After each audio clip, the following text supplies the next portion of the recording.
All right, we'll see if this works.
Ahoy!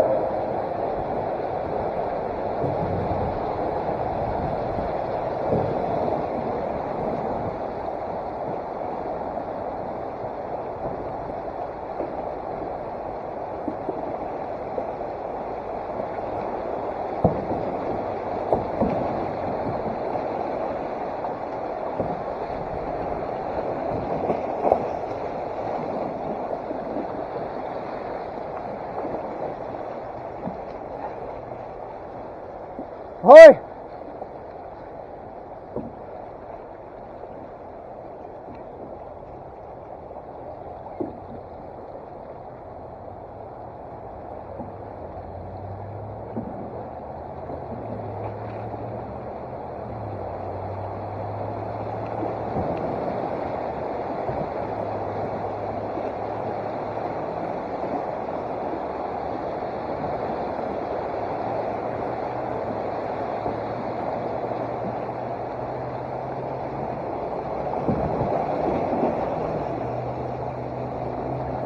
All right, that wasn't too awful.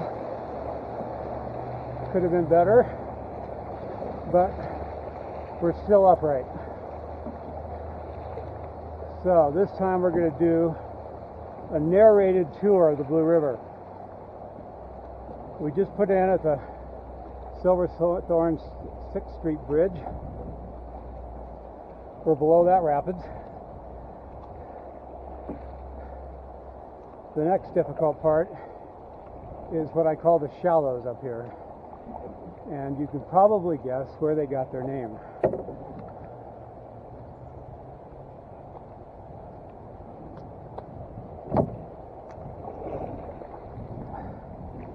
The goal is to try to get through it without having to get out of the canoe and portage.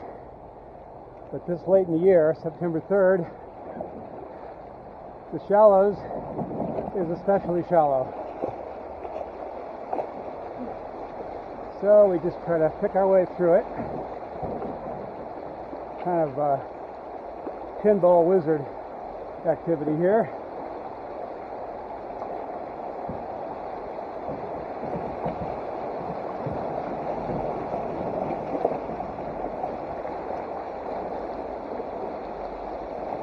If you can get over to that stream, do pretty well, or not. It looks sucky the whole way down.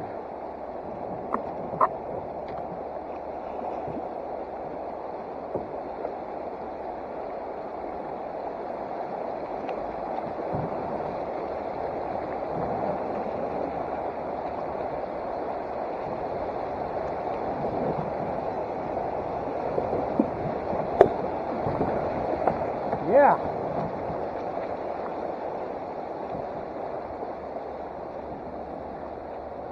So another goal is to not leave too much red paint behind on the rocks after decades of canoeing this river, there's a lot of red paint, let me tell you that.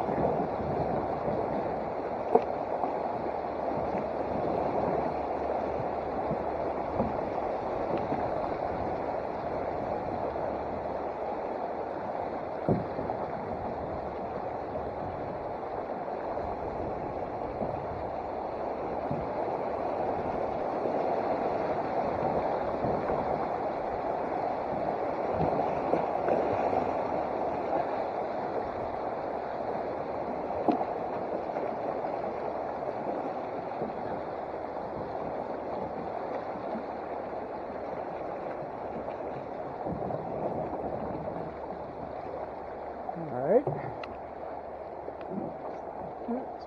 hopefully the worst of them.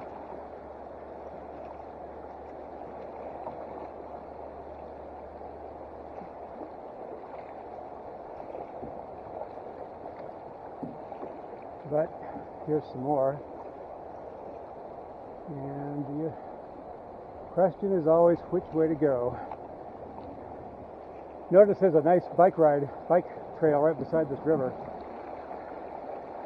Whenever I go down it, I always look at the river enviously and wish I were canoeing instead of biking.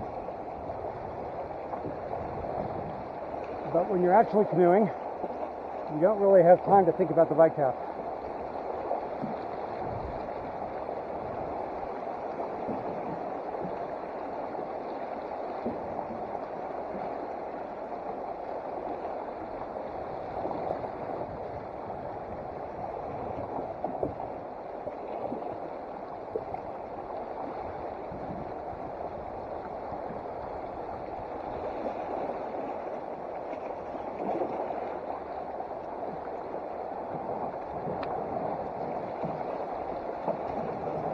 See, all routes through this are bad.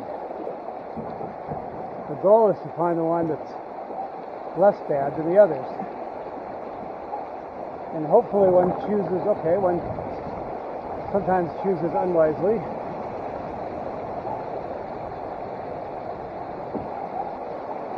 But we're still surviving.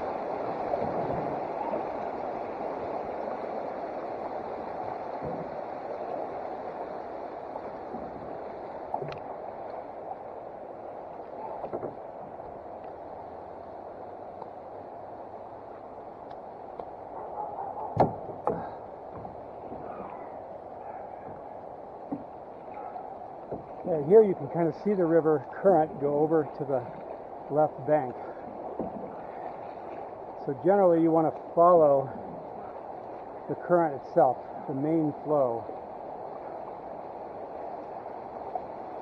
which is kind of right through here.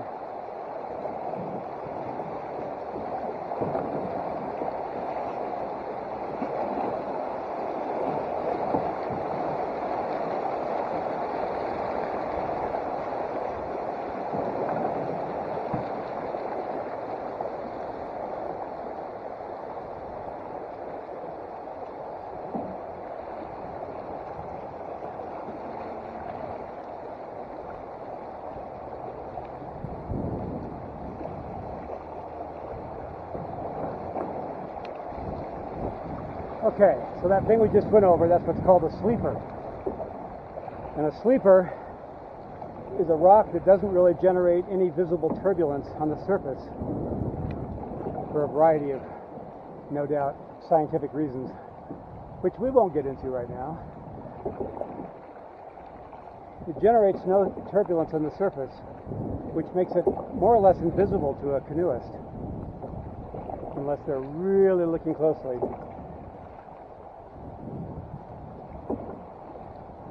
And the problem with the sleeper is they're far enough under the water to not create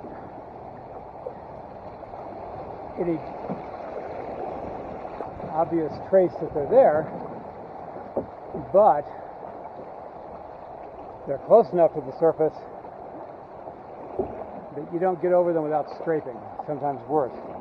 Okay, here is a fork in the river, and it looks like the main current is to the right.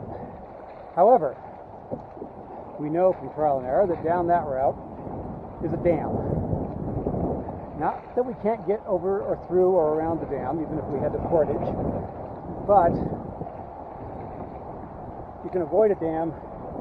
It's generally better than not avoiding a dam. So this way avoids a dam, and I'm noticing we don't have enough ballast in our bow for the amount of wind there is today. There's quite a bit of wind coming out of the north. See how it grabs the bow like that, pulls it around? It makes it very difficult to steer.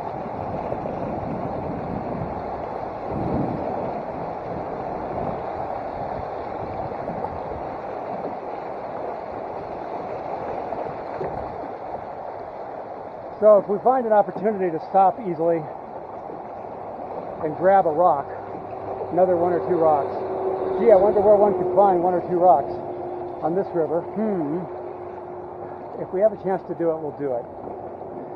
It becomes especially important on the lower portions of the river because the river starts off much more shallow and fast and becomes much deeper and slow as it gets down.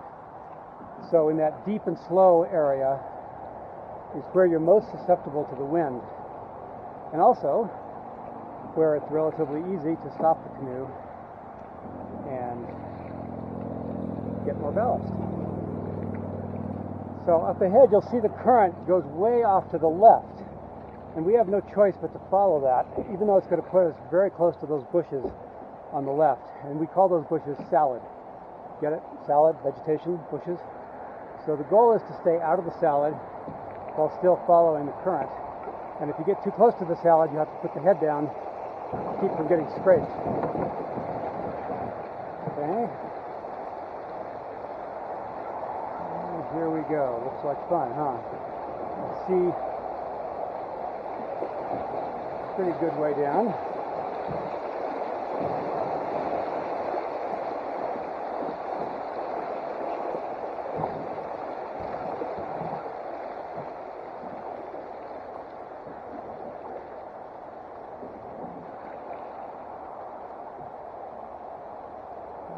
Should have gone the other way. Should have gone the other way.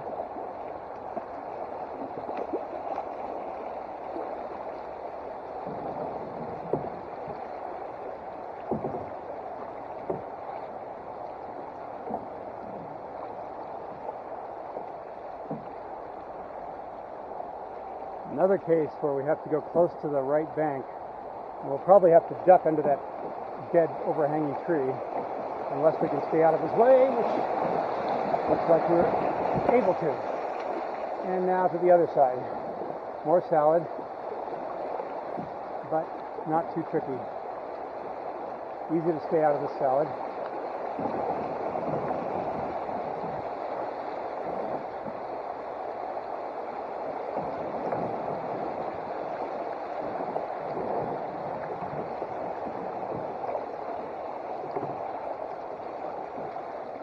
There's our bike path. Leaves are just starting to turn. Time to grab water when you can here.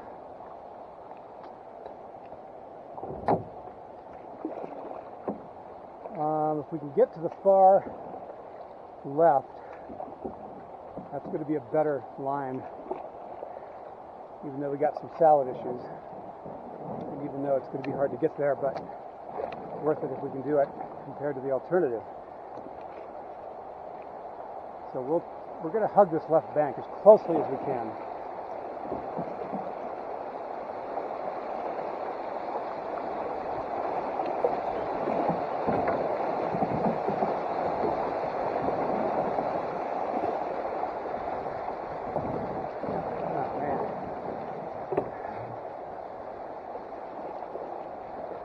So how many people are crazy enough to canoe this river?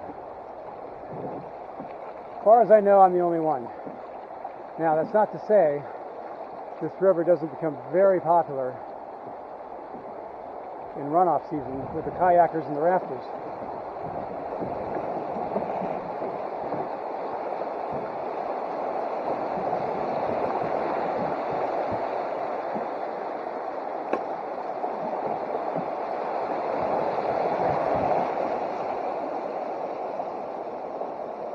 come down a little thing like this, there's always an eddy, which is the water flowing upstream. You can try to see it there, flowing back upstream, and you get caught in it.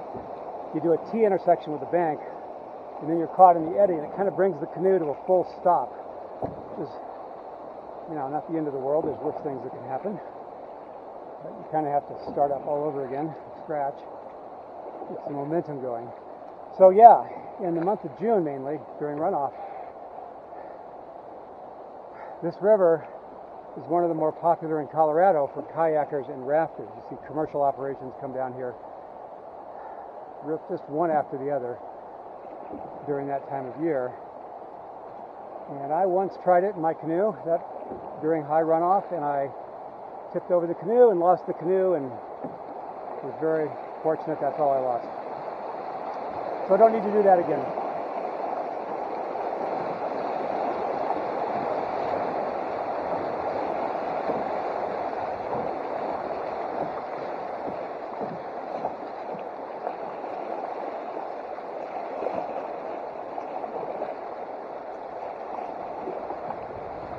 Again, we're just following the main current, trying to see where the fewest rocks are. Sometimes you got to choose between main current and fewer rocks. That's kind of a Hobson's choice. Hopefully you choose wisely. Right here, let's go right through that little break in the rocks.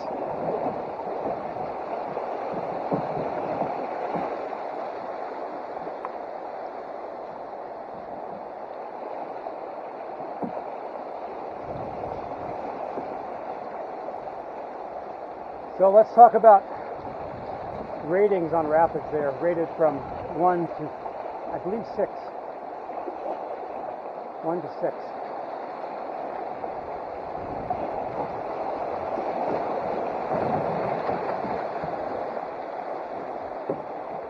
And my understanding of the ratings, which may not be perfect, anyone's free to correct me that knows more about it. Class 1 is where there's any white water at all. There's any burbling at all over the rocks. It's not a navigational challenge. It's not in any way dangerous. It doesn't require tricky maneuvering, but it does show up as rapids. It's that gurgly water you see going over rocks. Class 2, and that's kind of what we're in right this moment, is just that much more, plus it does require a lot of maneuvering. Class 2 is a very maneuvering intensive kind of environment. And when there's any rapids at all on this river, it's typically Class 2 on this stretch of the river. Now look at this. This is just pure shallow. This is just no good way to go through it, but we're going to try this way. So far, so good.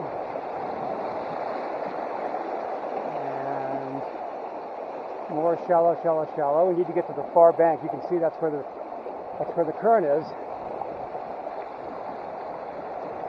But sometimes it's easier for the water to get to where the current is than it is for a canoe to get to where the current is, because we've got rocks in the way.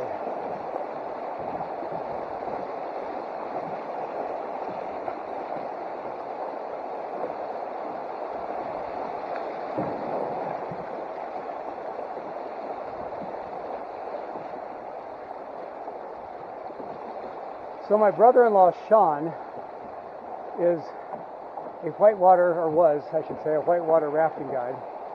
And he kind of taught me what Class 3 is.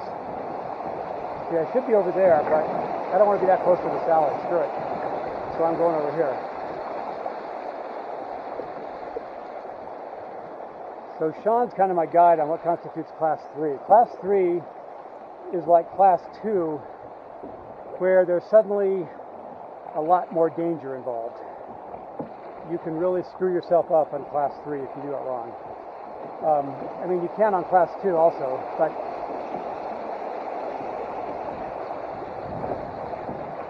Class 3, it's highly likely that if you screw it up, you're going to flip over either the raft, the kayak, or canoe. And of course, an open canoe, open, it's not filled with flotation, not covered over with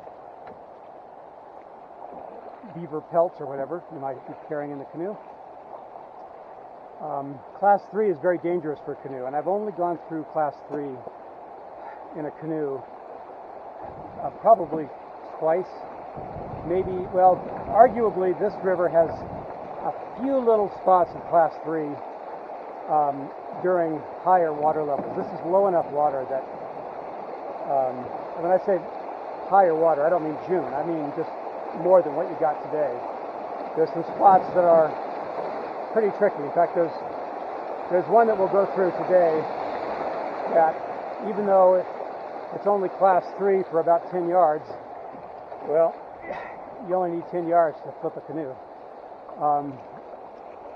So it's the part I consider the trickiest on the whole river, is that part we'll go through. Hopefully we'll survive it. Sheet death once again.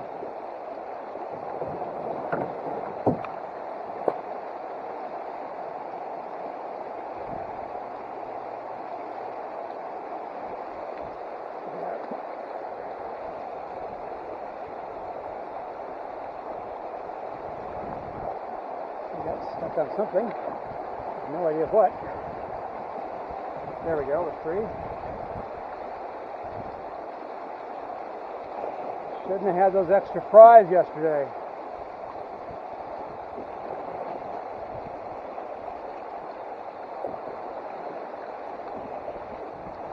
This is a section of river where once I saw a moose swimming across during runoff season. I thought the moose would be swept away, but the moose wasn't. He just swam across, climbed up into the woods.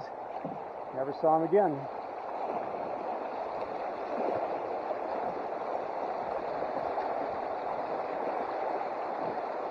Dead ahead, a beautiful blue spruce. Look at that. Pretty.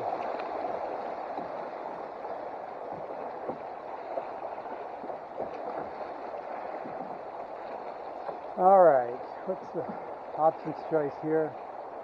I'm going to go, I don't know. There's no good way to do it. So maybe this is the way to do it.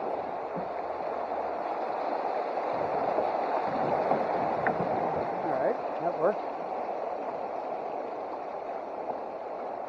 Now we have some people up here. Are they wearing masks? That's the question. Here's another place where we're going to get caught in an eddy. See, there it goes. Caught in the eddy. Just power our way through it. Hello. Nice beach you got there. Thank you.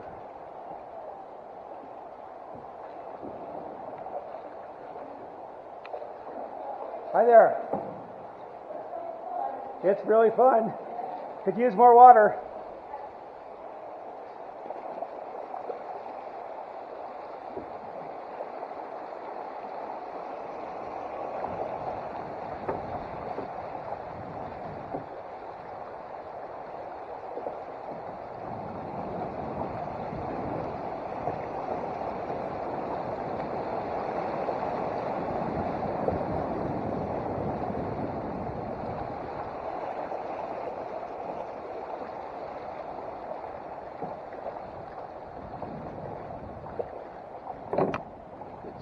Drink. Got a fisherman up there. Problem with the fishermen is I don't know anything about fly fishing, but they seem to so often be either pointed across the stream, where they're on one side of it flinging their line to the far side, like that guy's doing, or they're, even worse, looking downstream, flinging the line downstream, and that's the worst, because then they really don't see you. So the question is, when's this guy going to see me? And if he doesn't see me, I have to shout, "Ahoy, fisherman!" Hopefully then he'll see me. Because what we don't want to do is get caught on his fish hook. We don't want to be the thing he brings home for dinner. So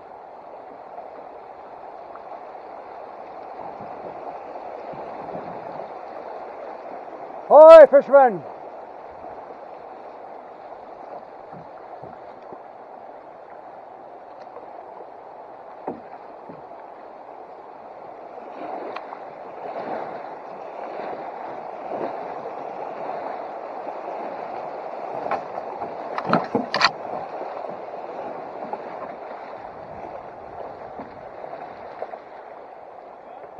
Yeah, how's it going? Catching anything? It looks pretty good though. We're having fun though. Excellent, me too.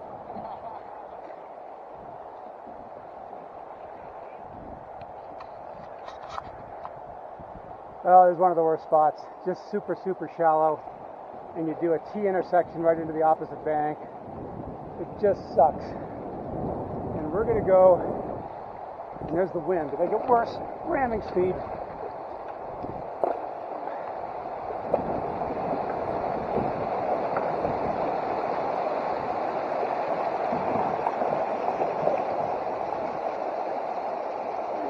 Try to stay out of the eddy. Oh wow, that water is so powerful. It just grabs you. This is the kind of thing that wears you out. I mean, that may not look like a big deal, but it's kind of a big deal. We're going to stop here for some ballast.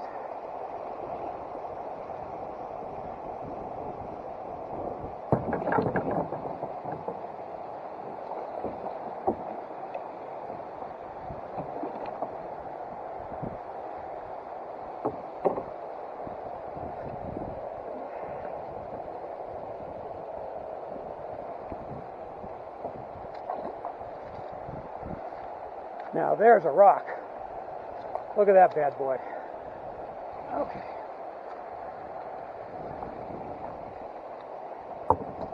That should do it. That's probably all I need. Oh, look, we got a little stern rope hanging out. It's not very professional.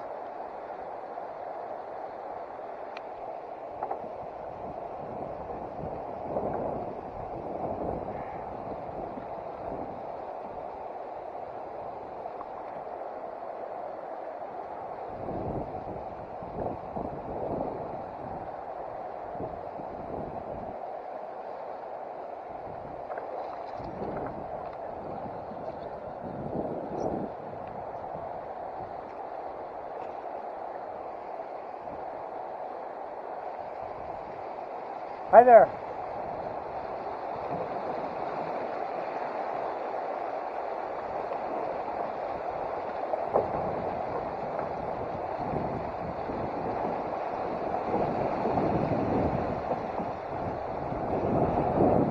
Yeah, I'm glad I did that because there's suddenly a strong wind right here. And I can already tell it's having less effect on us because of that extra rock.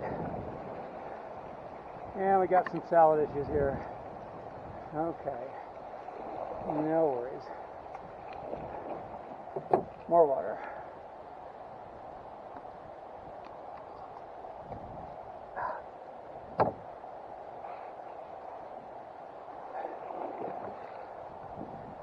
So classic class 2 rapids here. Just, you got to do a lot of maneuvering, but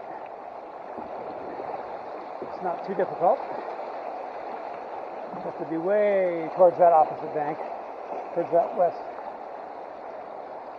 left bank. Whoa, no, canoe, stop. No, stop right there. Go for it.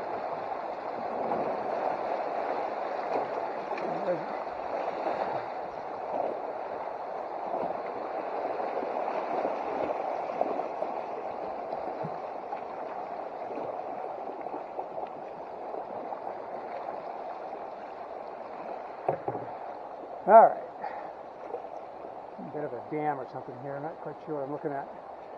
Let's take the close one. Easier to get there.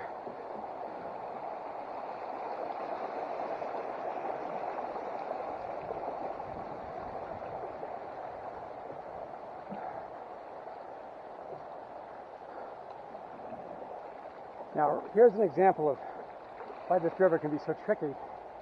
The only way through this is to be really close to that opposite bank, that right-hand bank. And then you get caught in the salad or worse, in the roots. And you just kind of have to try to stay out. So there's deep water here, so we're lucky. Didn't have to get too close to it.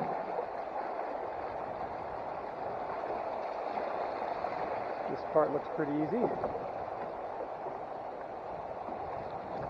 But notice how the main channel just serpentines back and forth. I mean, the river itself is going back and forth. like a snake. But the current itself within the snake is kind of its own snake, snake within a snake, we might say. And the canoeist has to stay in that snake within a snake. Except in places like this where there's enough water all the way across, it doesn't matter. But that's not typical. Another case where the channel goes right up against one of the banks, and you have no choice but to follow it.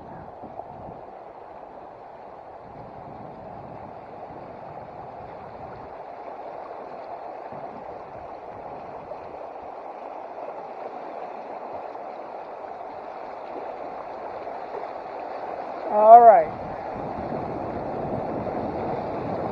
Up ahead, just past those white rocks, just around that corner, is the one stretch I might call Class 3 rapids. And again, it's very short, but it goes right under a bridge, and kind of the water banks up against the left side of that bridge and creates for quite an interesting situation. And we just have to make sure we don't get smashed into the bridge. We don't want to get caught in the eddy, which is always waiting for us. So we're going to start very high. We're going to just go right around the edge of those white rocks here. Stay very close to them so we have time to set up a perfect angle. That's why we're staying so high and not going straight down into it. But we're kind of ready to go straight down into it. Okay, and here we go.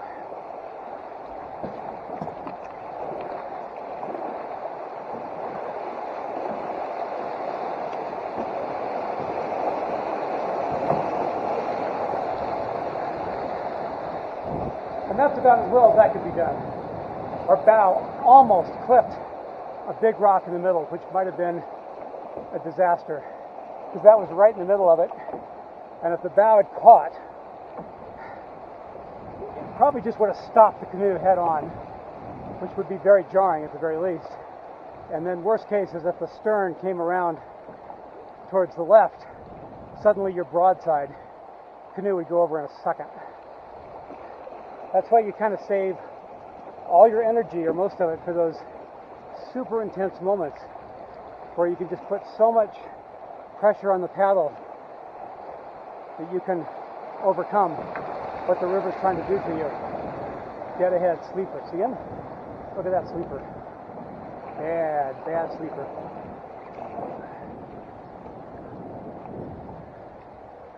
Sleepers are not our friends. All right, well, with the Class 3 behind us, time for a gin and tonic. Oh, we don't have a gin and tonic. Well, how about some water? All right. Gin and tonic comes later, right?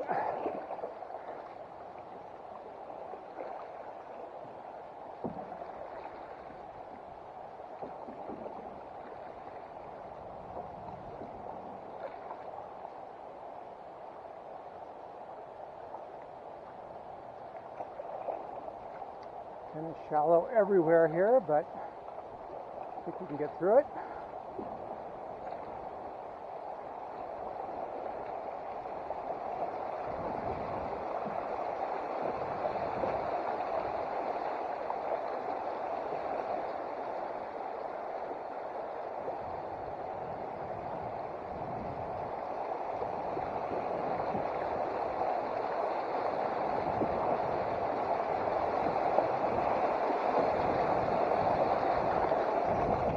So that's a good example of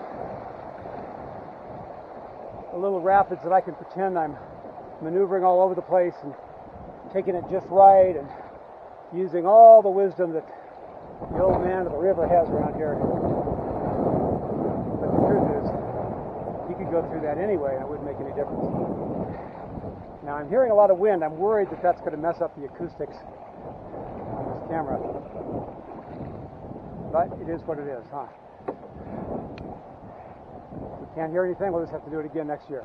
All right, so we got some salad issues. Looks like a mixed salad. This is probably one where I'm going to have to put my face straight down to avoid getting hit. Unless I can stay high enough and get out of it. We're going to see. See what I'm doing? I'm trying to stay out of it.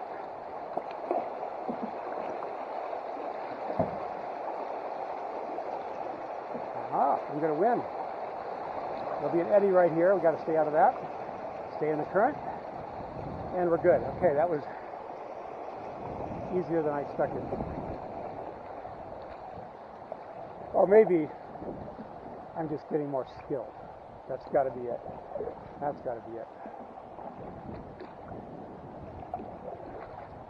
Now, one thing interesting about this river is how different it becomes at different water levels. You might say, well, at higher water levels it's deeper. And often that's true, but ironically it's not always true. Because at a certain water level in certain locations, here's another T intersection. See, current goes right into the bank. You got to turn fast, and there'll be an eddy. I always got to stay out of the eddy. So yeah, in some sections the river gets so high that it splits into multiple forks, and there's suddenly multiple channels. We saw multiple channels up earlier, but there could be a lot of that. And when there's multiple channels, it spreads out the water, and each channel becomes shallow. So sometimes in the low water, the river doesn't split. It just chooses one channel. That's all it can go on, and it becomes deeper. See, this water right here is pretty deep and up ahead because it's all going through one spot. It has no choice but to be deep.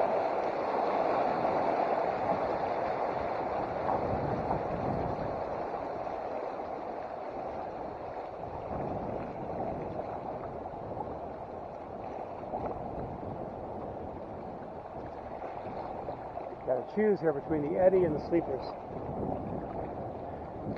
Sleepers, sleepers, sleepers. Bad sleepers. Again, here's a good example. There's a little channel there, but most of the water is going right through here. And that's good for the canoeist. It means you've got a fair amount of water. But that wind is an ongoing problem.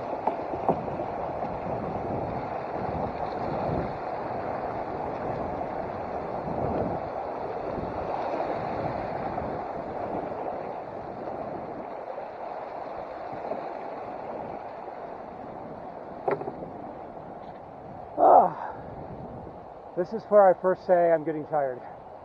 And we're not even down the first third of the river. Look at that, some leaves are turning. Just beginning to turn. Blue spruce, aspen, cottonwoods.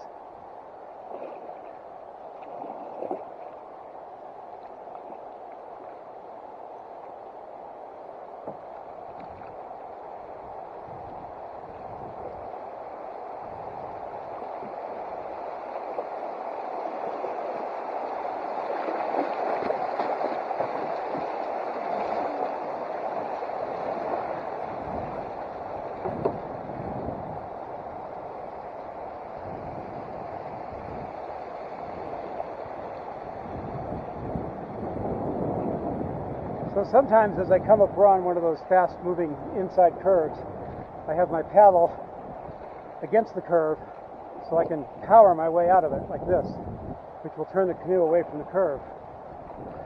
But if the current is too strong, and it's going to push you into the ground and into the salad regardless, at that point you change sides and you do a draw stroke like this. You pull your canoe directly away, and that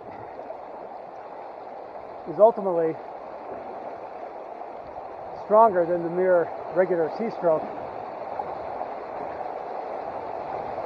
However, there's an exception even to that.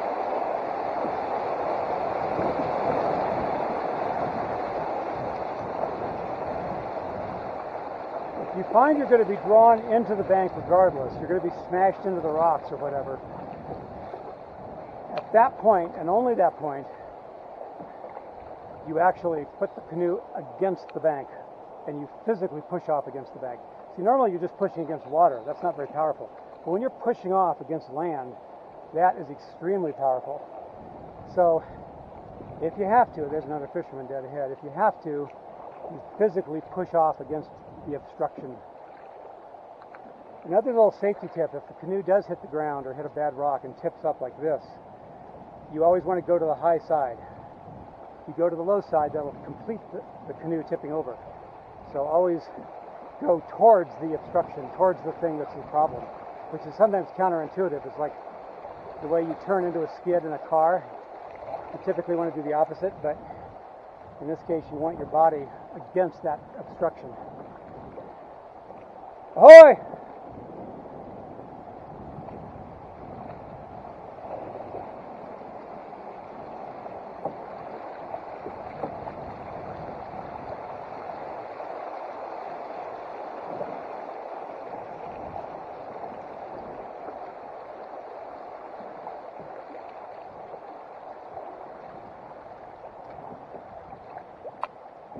Pretty good.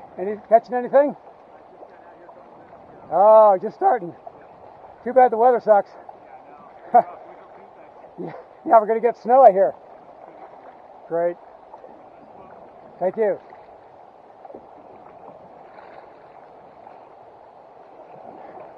See, that looks kind of tricky up there, but I'm not too worried about it because it's kind of obvious what you have to do. Same thing, you try to stay out of the salad as much as you can. And it looks like there's plenty of water, so not too difficult. See? Piece of cake. Of course, right when you get overconfident, when you smash into a rock and the canoe half tips over and fills with water. I've done the experiment. I've learned there's a tricky area below, I mean not normally tricky, but below that class 3, that very short class 3.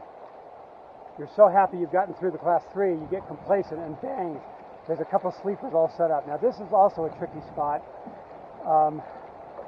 and can be especially so in higher water, but I've come down through it. It's not actually as bad as it looks.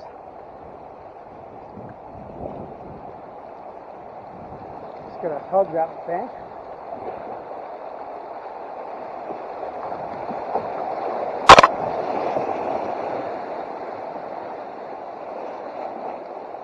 Draw stroke.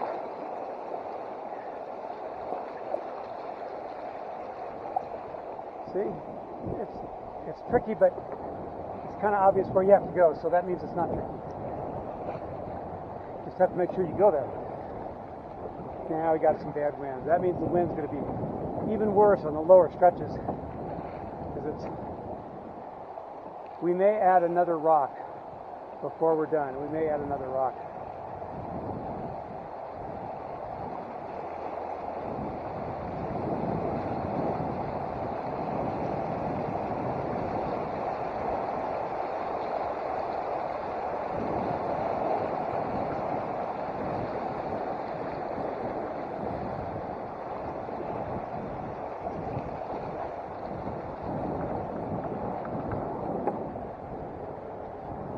Water.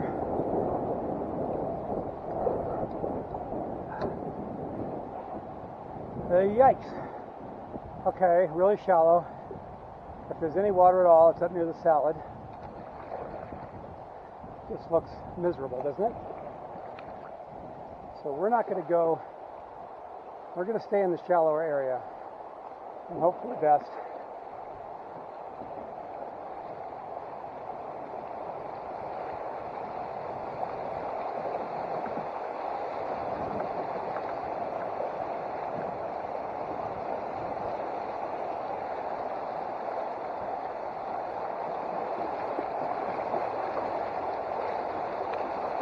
Don't want to hit that rock.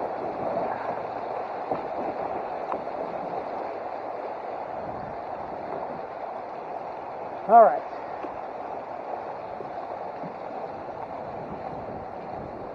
Now we're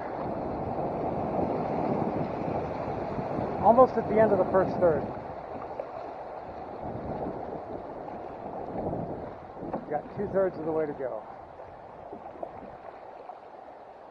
This used to be the beginning of the second third, but they put in this whole cement embankment.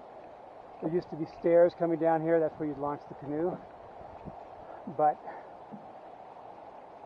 when they renovated the highway, that all went away.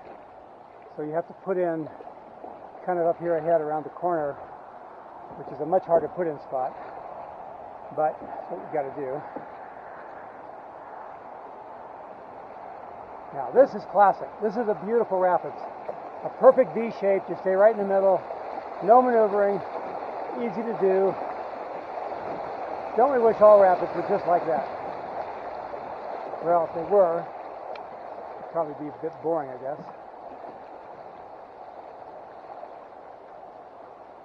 Now, here's another tricky one. Tricky because it's so shallow. But I think maybe not too bad. Maybe not too bad. We just need to get over there fast.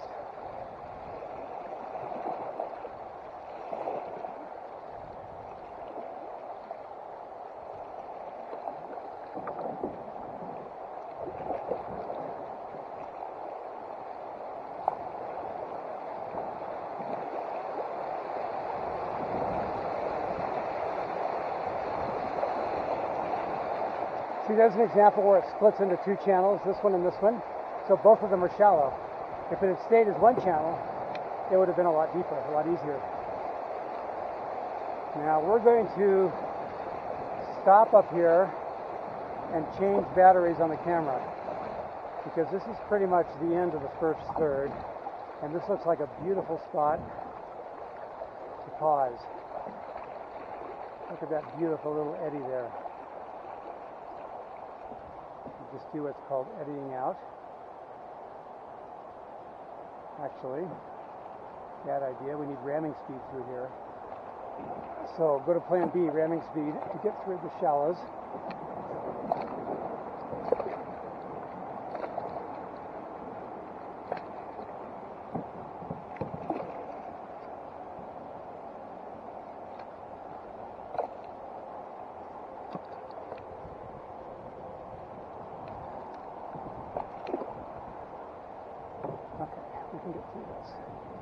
So now if we get stopped by the rocks, we'll just stay there and change batteries. Are we going to stop? No, we're not. So maybe we'll change batteries a little lower down.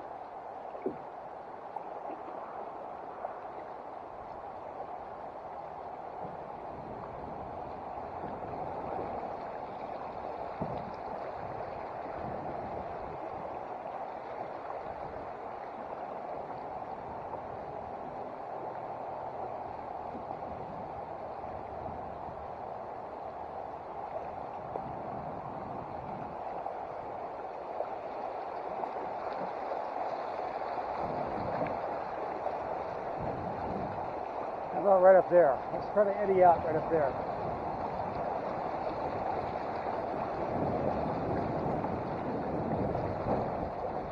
And there's the wind to help us. Look at that, plus some sleepers.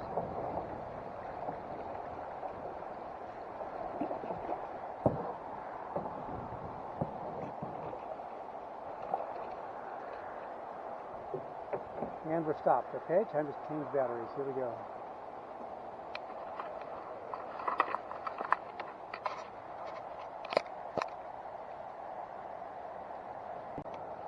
And we're filming again on a new battery.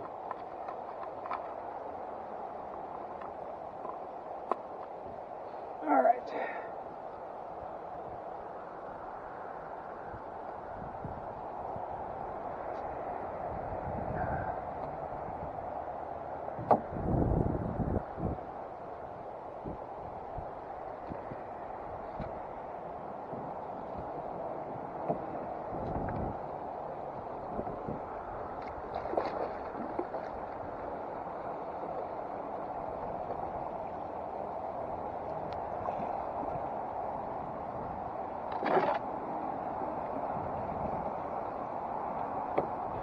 Okay, official beginning of the second third of the river, the middle river, numero segundo.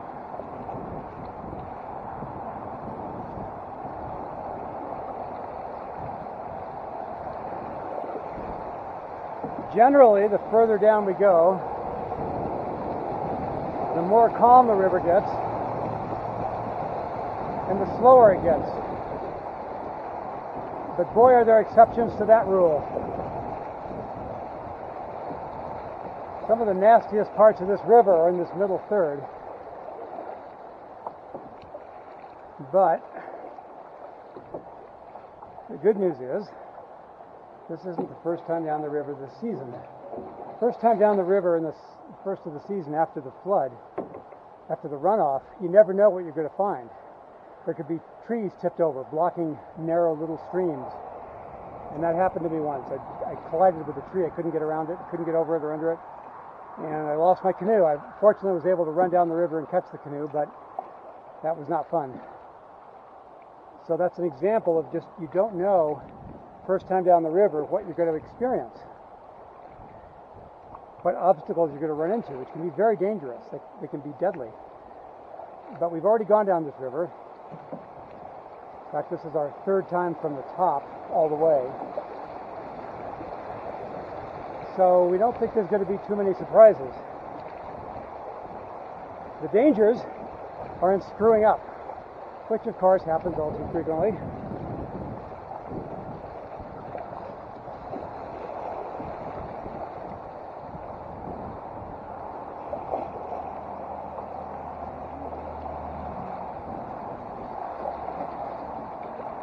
This is one of the stretches where I always seem to screw up a little bit. I always try to take it perfectly, but I never seem to take it perfectly. The goal is to not hit anything. No pinball here. Let's see if we can not hit anything. Well, there's a one scrape right there. So, at best, we get a B+. And here, let's get over to the far left. That's the mistake I always make. I missed that guy. And then I've got that guy. Get around him. And down the chute. Okay, that little stuff at the bottom, that's unavoidable. So I give myself a B+ on that one. It's the problem. I always get a B+. Never a B, never an A-. It's always a B+.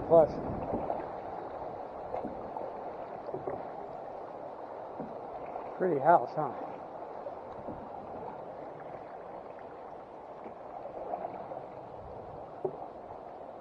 Here's one of those tricky spots I was talking about. It's just tricky. Because you go over this little tiny dam right where you're in the midst of a pile of salad. And the goal here is just to get past it with some modicum of dignity intact.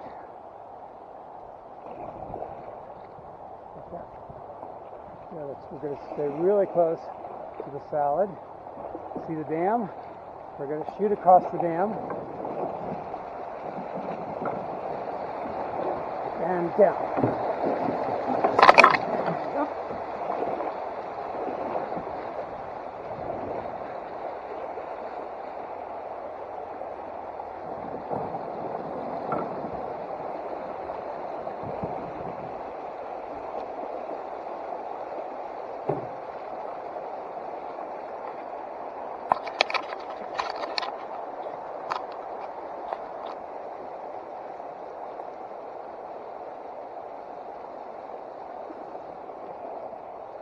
Right, so we have a little dignity left, not much, but a little bit.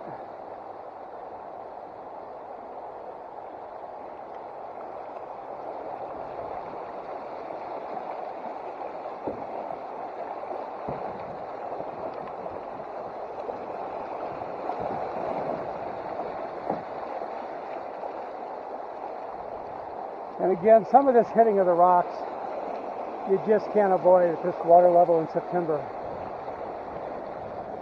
You don't even try. It just, you'd spend way too much energy to try to avoid every rock, and you'd fail in any case, so screw it.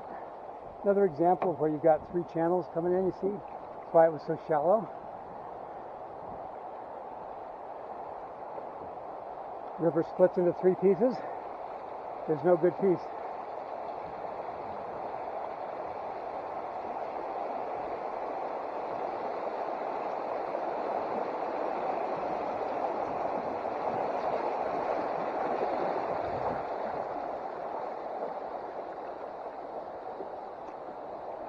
Now, I happen to really like this stretch here, the next few curves. I just think it's very pretty, very wildernessy. You know, we could be in the wilds of Labrador up here.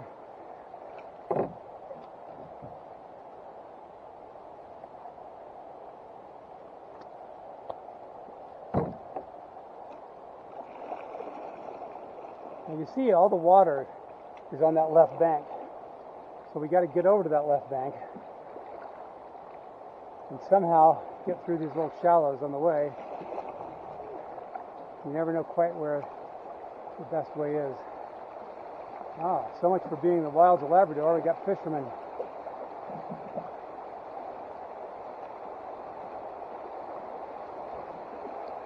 Maybe it's more like the wilds of Montreal. And here's somebody. Hi there. Good.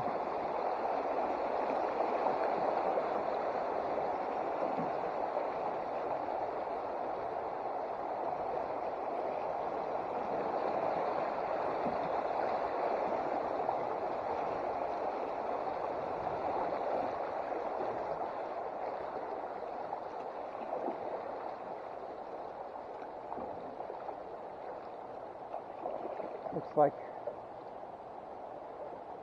kind of center left is the best choice. Kind of where Biden is. Center left.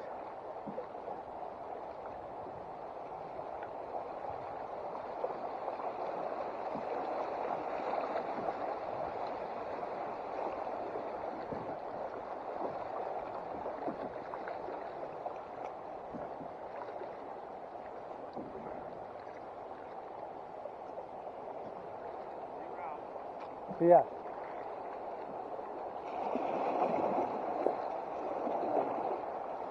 And you might call this a little bit of a class 3, but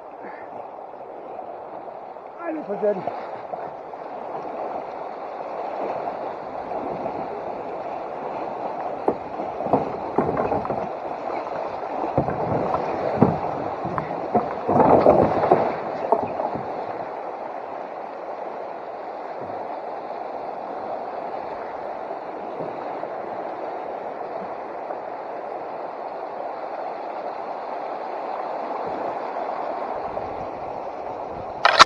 So what were we saying about being overconfident?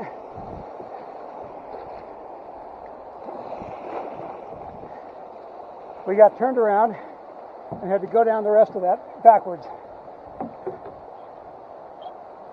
So of course I did that deliberately, boys and girls, just to illustrate how you recover from a total F-up.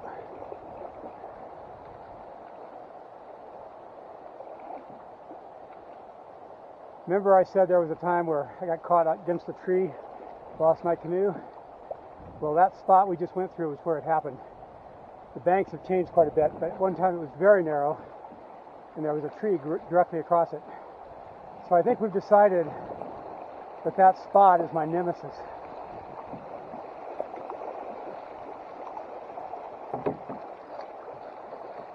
Another thing worth commenting on is the difference going down the river when you have a bow paddler versus not.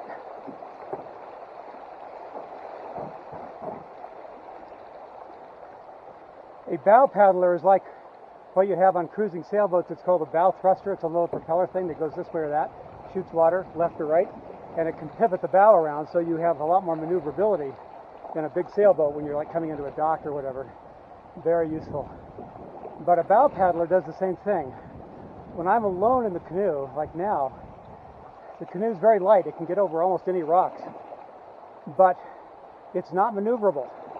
And one reason it's not maneuverable is because I have to have rocks in the front, which weighs the whole thing down.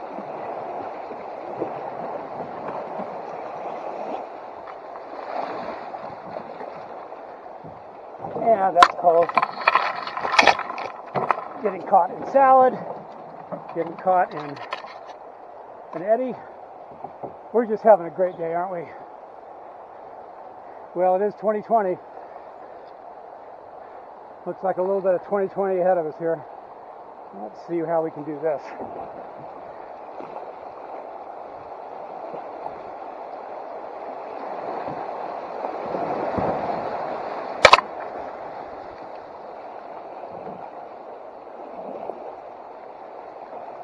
Okay. Actually, this was the section I was meaning when I said pretty part of the river. I always get it confused. This was the pretty part. See how you have those nice slopes coming down, those pine trees, the river. This is kind of my favorite spot. This and right around the corner up here.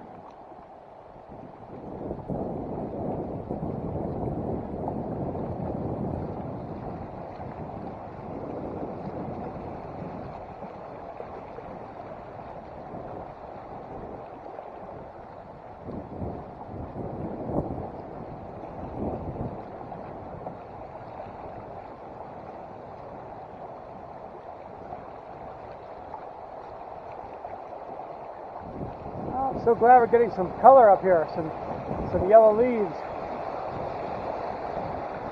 That adds a lot.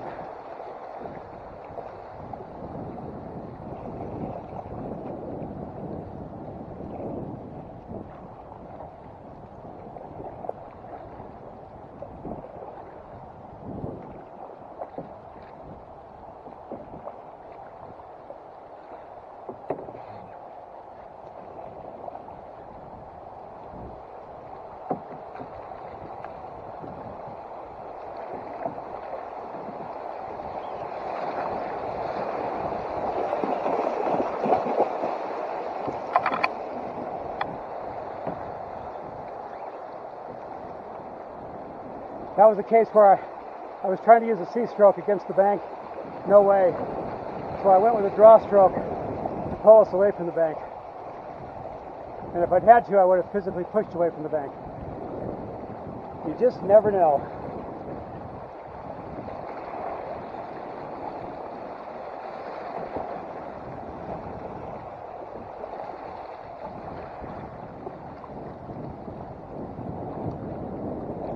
And we got more wind.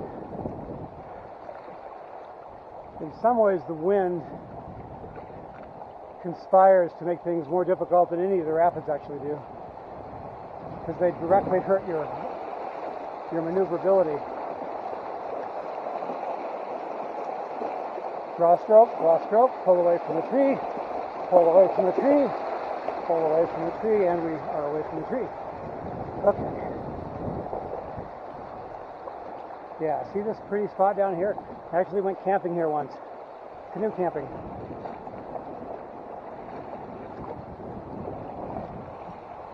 What's the difference between canoe camping and other types of camping? Your sleeping bag's always wet. No, just kidding. Or not. Love this section. So pretty. Now we're in Labrador.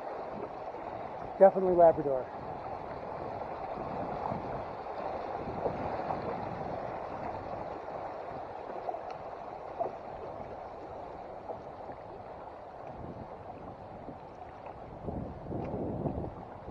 There is a classic sleeper. Look at that bad boy. Just sitting there. Barely disturbing the water, but almost out of the water. Here's another one. Although he's more visible. Yeah, so let's hit him, huh? All right, I need some water.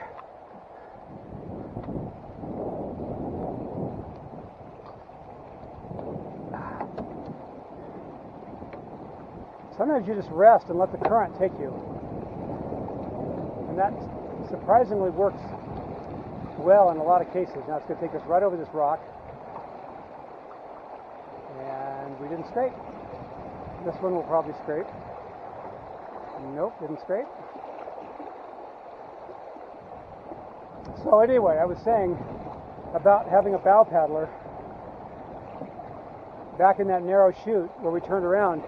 A bow paddler would have prevented that, because a bow paddler gives you the maneuverability to pivot like a Porsche. Whereas when you're doing it on your own, you don't have that bow thruster capability, and everything you do is more slow motion. Well, you can't afford slow motion in a chute like that. And if I'm going to go back and diagnose what I did wrong, I got caught socializing with those fishermen, talking to them and so forth, not paying attention to that tricky corner. So when the tricky corner came, I wasn't perfectly positioned to take it just right. And just like with landing an airplane, if you screw up the approach, you're going to screw up the landing. If you get the approach right, the landing's easy. Same thing here. You approach the rapids right, and you'll probably find it easy to get through, but if you're off just a little bit, well, you see what happens. You get just a little bit behind the 8-ball, and you don't have the ability to catch up. Again, a bow paddler, you could have caught up. A bow paddler would have stopped that super fast.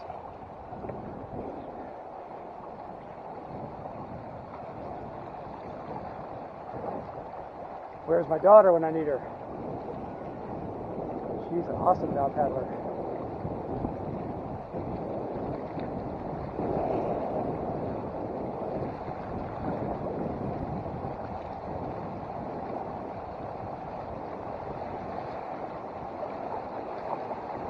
So again, using that as a teaching moment, you saw what happened. We got turned sideways, and it became obvious to me that I was never going to get turned around properly. The force of the water, with me pinned against, with the stern pinned against that rock, or with the bow pinned against that rock, it just wasn't going to happen. It didn't have anywhere near the force needed to get the bow pointed downstream again. So in that case, you just kind of yield to the inevitable, and you let the canoe pivot around and let the stern go down first. Now, normally you wouldn't want you wouldn't want to go through a rapids with the stern going down first. Oh my God, that's like trying to go through a racetrack backwards in a race car. But there's a time and a place for going down backwards, and that was the time and that was the place, because it was the only way to get out of that situation. And also I knew that we were through the worst of the rapids, that if we could just get going again, getting the canoe perpendicular again, whether it was backwards or forwards, we could get our way out of it. And that's what happened. So that doesn't happen very often.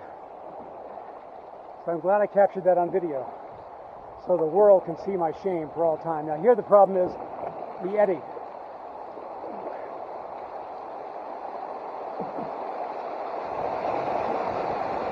There's the eddy. It's caught us. It's caught us. Ah! But like we said before, choice there is between the eddy and the tree. And I'll take the eddy every time. So, is it any wonder I end up exhausted at the end of this river?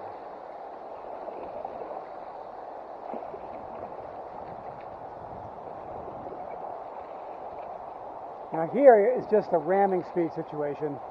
You just have to get through the rocks somehow. And you do that with momentum and force.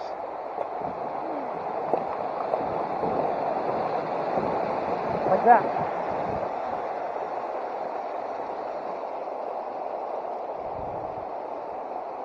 See, there's no way through that.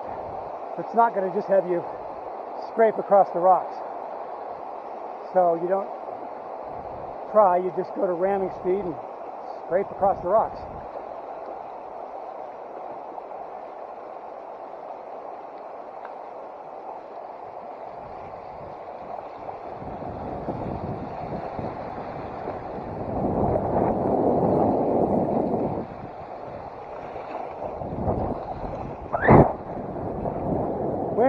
Wind and eddy both caught us here. Oh, I am getting exhausted, and we're not even through the second third.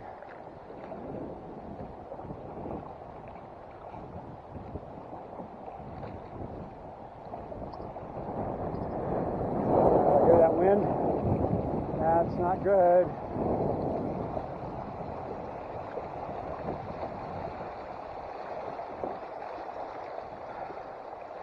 You know what I see? I see rocks. A whole beautiful field of rocks. And we're going to grab one.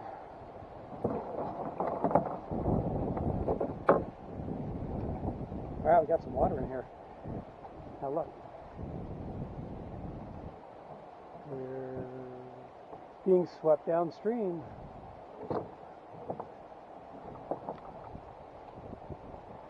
See, we're backwards again. All right. You don't like that spot. How about this spot?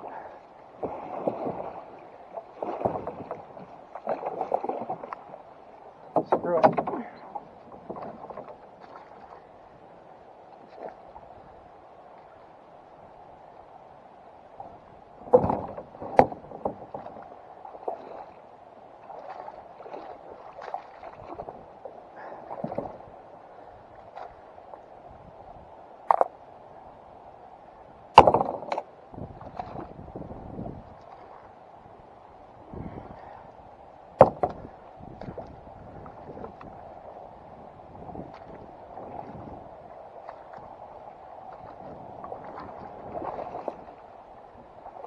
Nothing is slipperier in the world than a wet rock.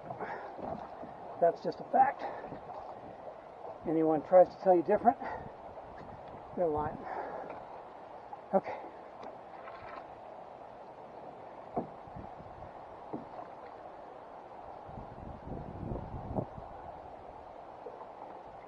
Easier to pivot upstream into the current than the other way around. See how that works?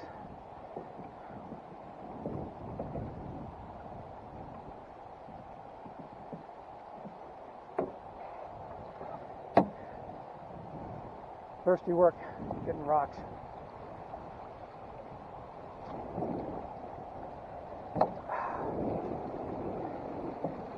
And here I am, not even paying attention. Yeah, feel that wind? Feel how the canoe is more stable because of those rocks?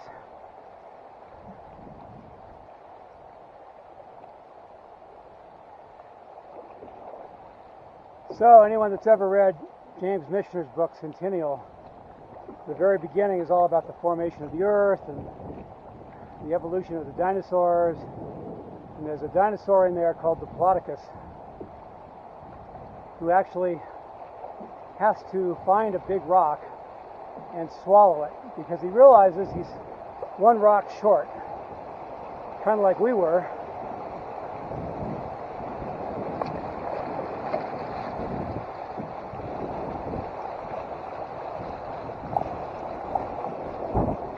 He was one rock short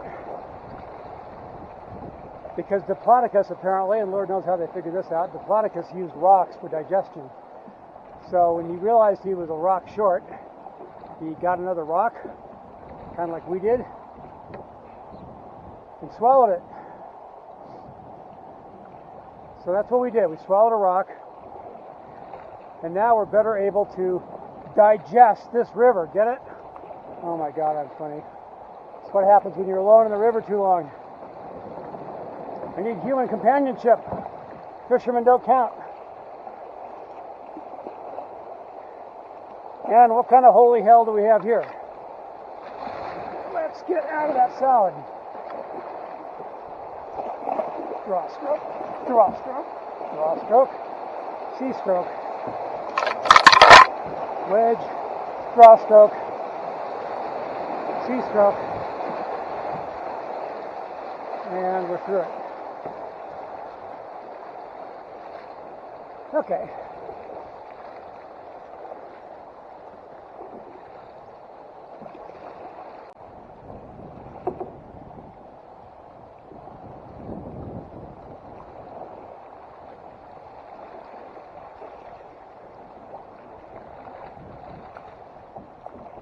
And this is where I say again, I am really exhausted. Not my legs. My legs haven't done a thing. But my arms are totally losing it. So I'm going to rest a moment. Do with me what you will, wind. I've got rocks.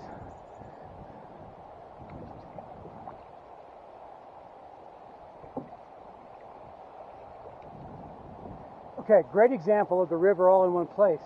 Well, except for this little rivulet over here, but mostly the river's in one place. So it's reasonably deep. And we don't have to get that close to the salad because it's reasonably deep. We can kind of stay above the salad, away from the salad. That's the most piss poor salad I've ever seen. It's like wilted lettuce. That's just disgusting. We sure don't want to get into that, do we? No, we don't. Ah, stop it, Eddie, stop it. Let go of me. Okay.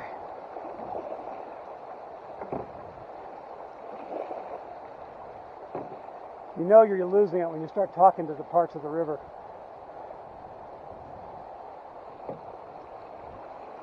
The first symptom, that's the first symptom, something's not quite right in your head.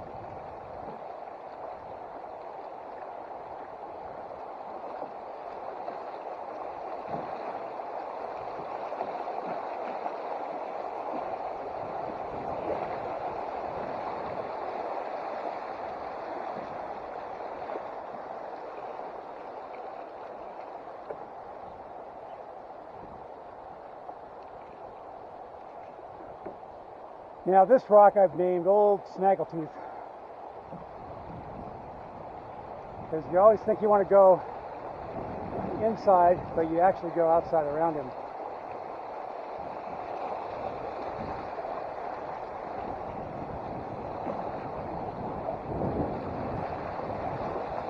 Now it's not true that I've named every rock in the river. Hey Bob. No, that's not true at all. Cindy? Hi, Nicole. How's it going?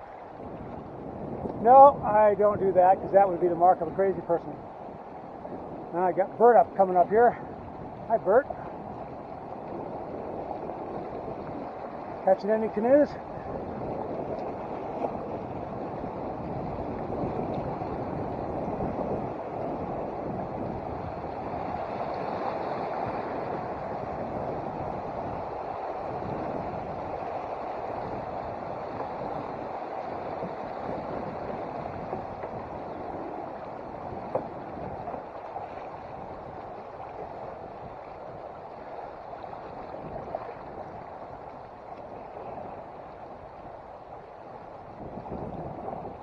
This is where I say, my kingdom for a Snickers bar.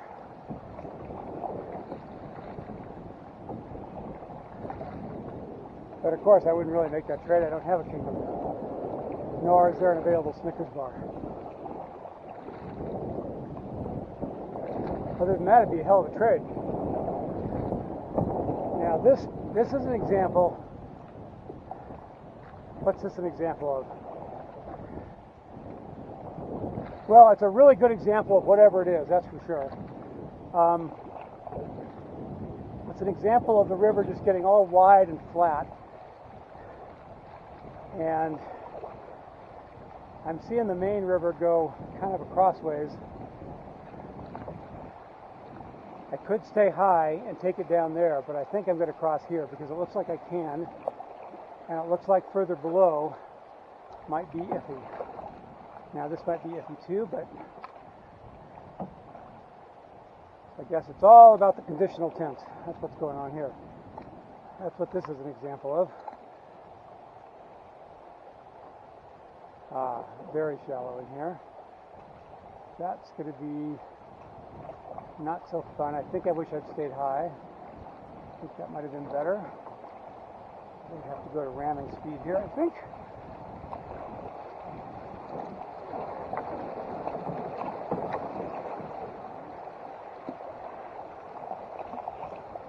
Let's not ram the salad.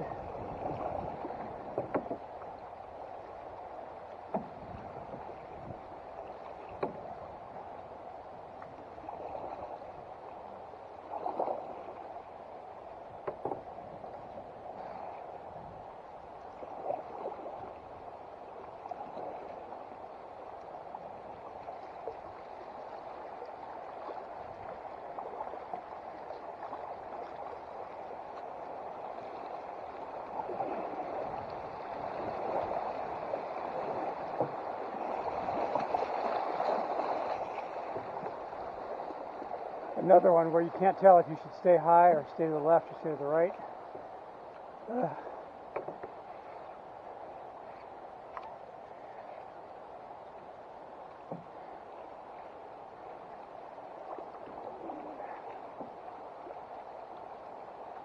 Well, I'd rather be there, but I'm not. So there. And again, you see, the water has to spread out evenly over a wide area, so it's not deep anywhere. But look what's coming up ahead. There's a line of rocks sticking out, that white line, and that is pushing the river against the left bank. And even though that makes things look sort of treacherous, it's actually easier because the water is concentrated. Speaking of water, okay. See what happens? I put the paddle down just for a second to get some water, and the canoe moves totally out of position, which I guess helps me know I'm doing something. It's not just random motion.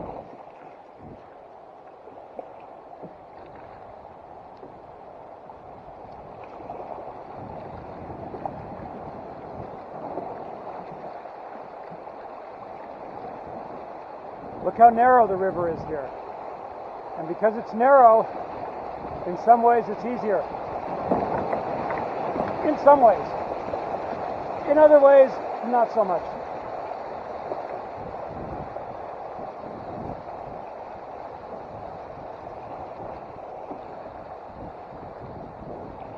Remember back at the beginning at the bridge? We were full of energy. We were just one big canoe maneuvering machine from hell. And now we're just kind of like a rock. Who cares? It's just a rock. So what if we turn around sideways or backwards? No reason to make everything a value judgment.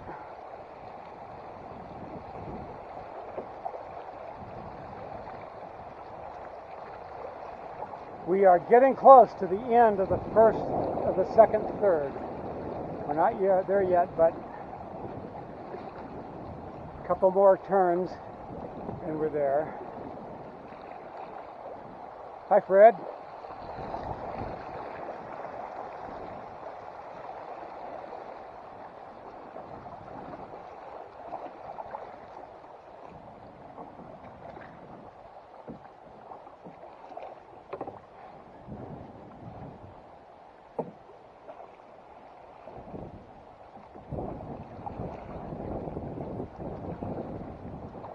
Now up here is kind of a weird dam-like thing that at this low, super low water level, we go through it very differently than we normally would.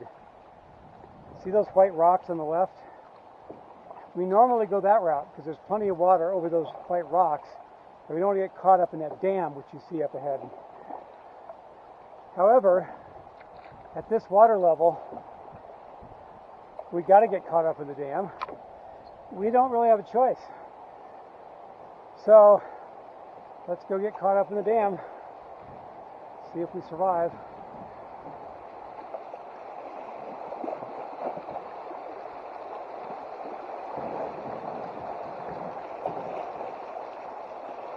Now you see where we have to go, right?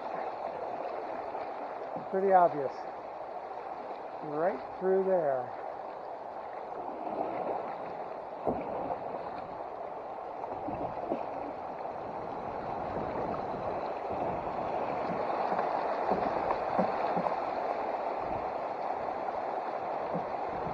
See, anywhere else would be nasty.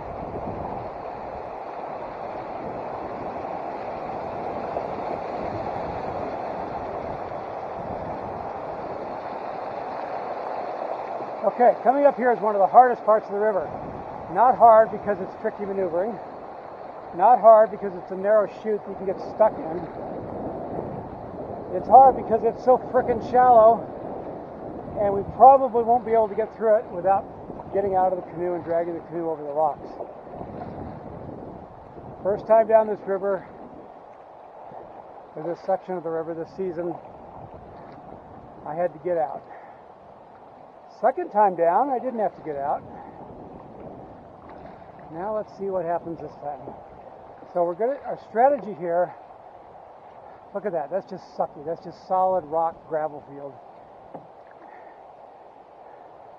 If we could get over to that channel, we'd be okay, but you can't get over to that channel. So we're going to try to kind of cross over just near the end and try not to get smashed into that T intersection. You see it? But we'll probably have to walk. But anyway, ramming speed. Here we go. No, this is not going to work. This is not going to work. No. So, this is a good example of how you get through something like this.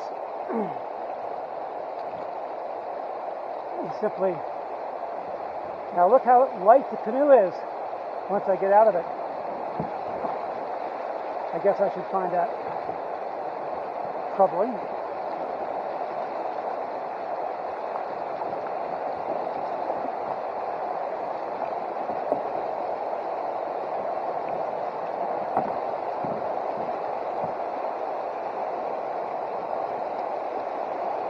How about that? You gotta have the paddle handy right there. It's gotta be just far enough forward.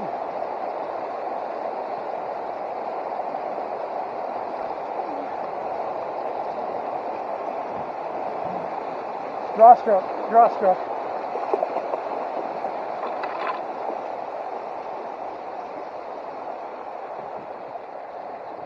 Well, would have been more elegant not to have to get out,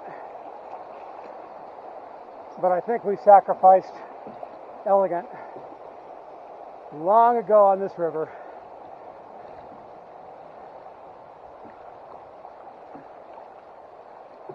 I don't think we use the words elegant and September 4th, 2020 trip down the river in the same sentence.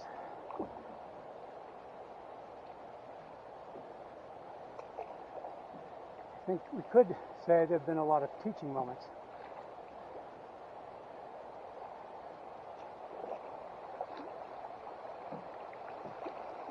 Ducks, check out the ducks. Okay, usually there's ducks, but I think this time it's duck. Singular. All right. We'll take a duck.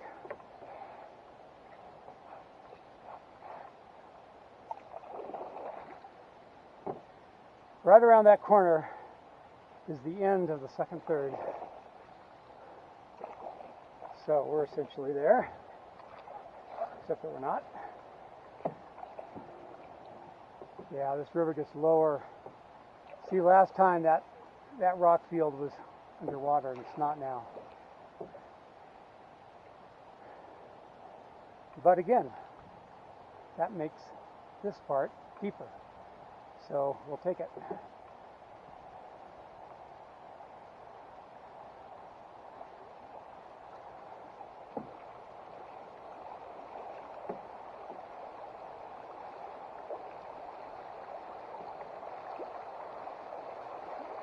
This is an example of not every rapids requiring any maneuvering whatsoever. We just go along for the ride. And now we need a little ruddering. No problemo.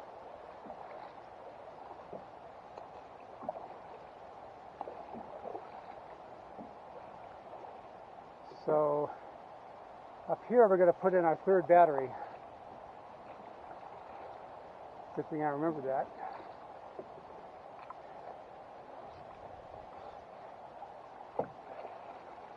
This looks very shallow also. Hope we can get through it. I don't need any more teaching moments. I think we've already learned how to get out of the canoe, so we don't need to do that again.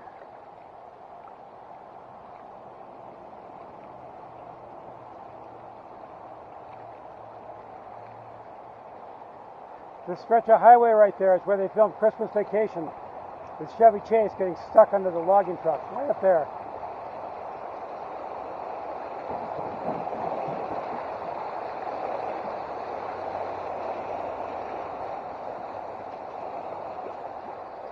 And I'm going to eddy out right here. This has Battery Replacement Cove written all over it. What do you think? Battery Replacement Cove. Yes, sirree.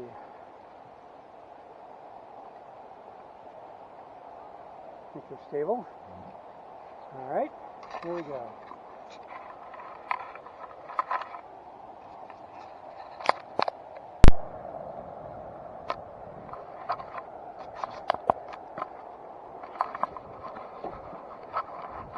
And here we go. Hopefully that worked. See, this is one big whirlpool in here.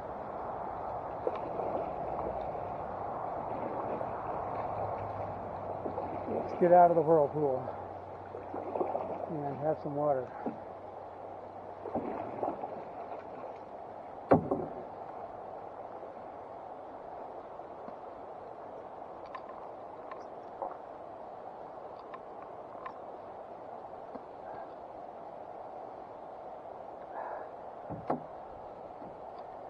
We are now officially on the final third of the river.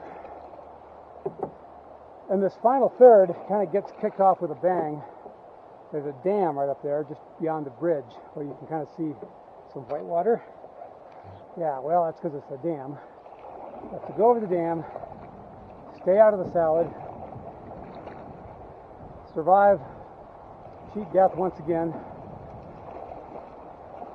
Let's see how we do. Again, let's remember it's 2020. We got to cut in real close to the salad. We have no choice. And then we have to like it. And stay over, stay over. Ah, screw it. Can't stay over. I'm letting the river do it for me here.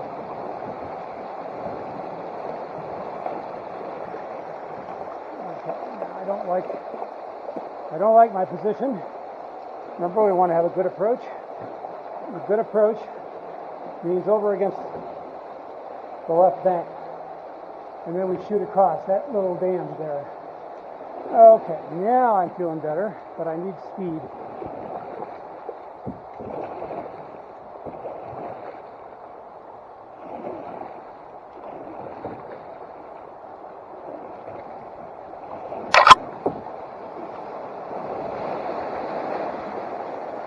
Not too difficult.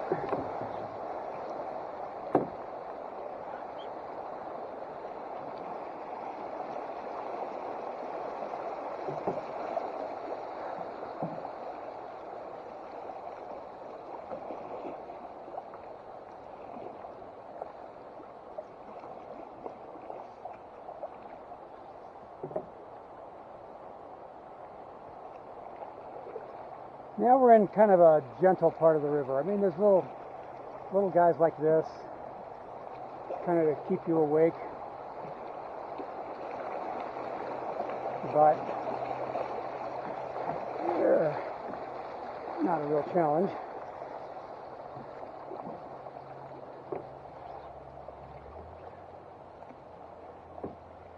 Again, kind of a wilderness feel around here, except for that highway up there, which you don't normally see in the wilderness.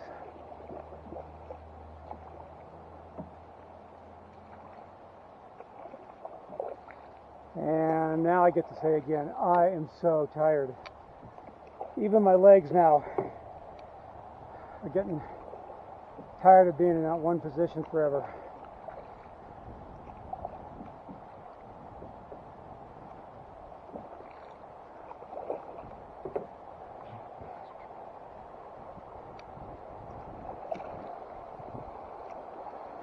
a good example. Sometimes the river splits and goes that way and this way and deprives both sides of water. No such problem now. All the water's here and we get to enjoy it.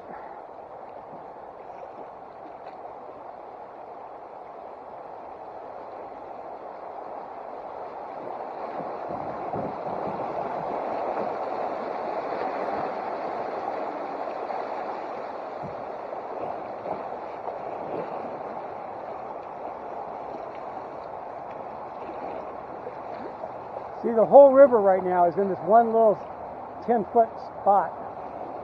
No wonder it's deep.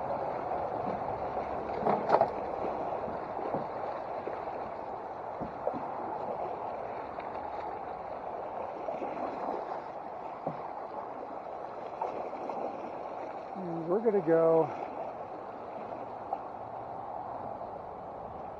way over here.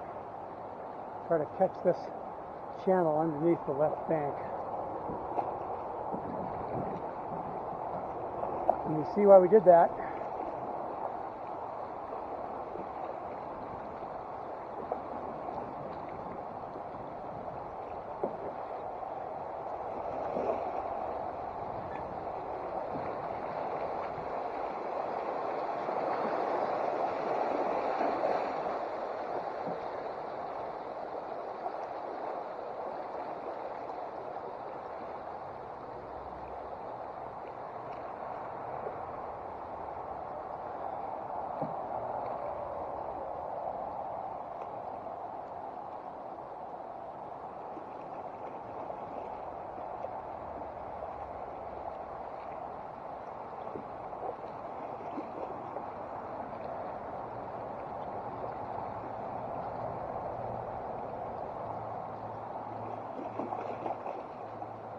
See how the channel cuts over?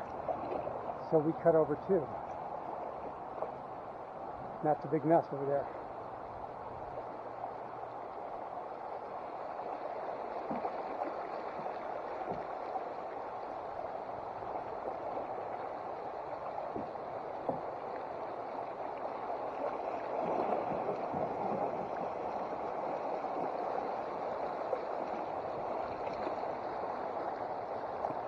This is a ramming speed deal.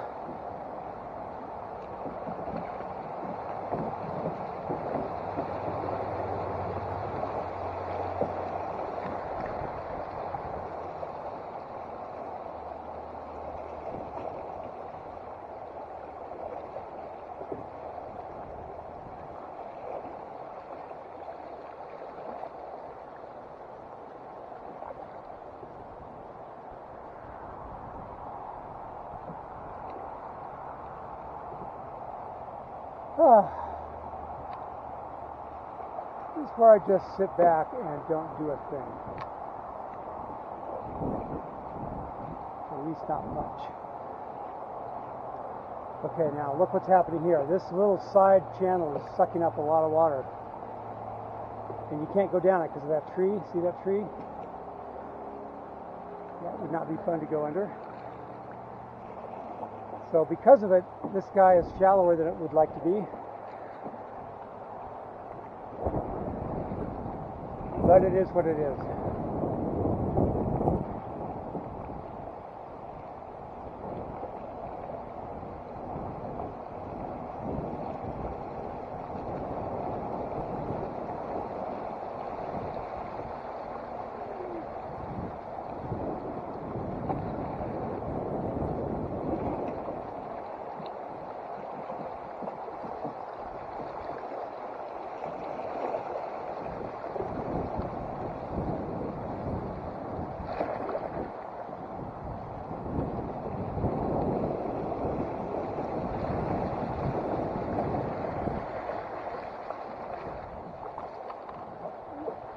Great, it's got a stick in my ear.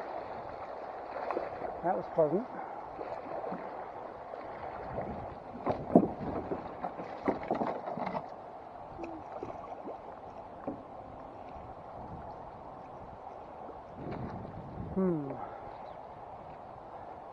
See how small and shallow this whole channel is because that other channel stole all the water.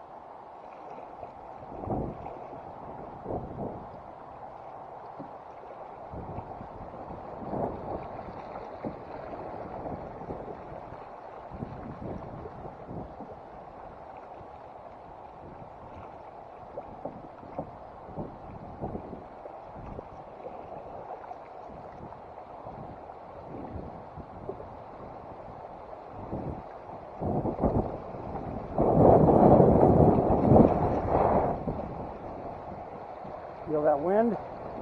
Thank God for the rocks.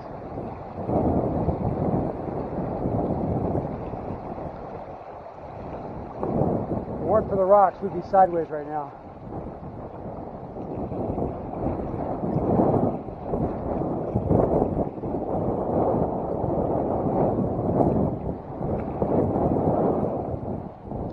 Okay, let's talk about those ratings on the rapids again. We only got to number 3, remember?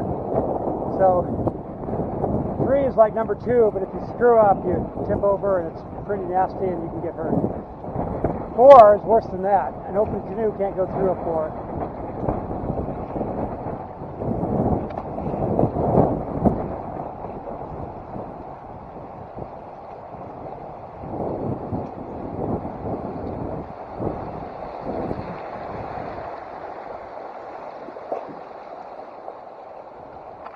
And a 5, the only thing that can get through a 5 is an expert kayaker. However, and then traditionally 6 is nothing can get through 6. It's the end of the world. But I heard that they recently, I guess the International Rapids Association, whatever the governing body is, they got together. Now look at this wind, oh my God. And we're of course dead against it, which first rule of canoeing, you're always dead against the wind. This is not fun at all. Man.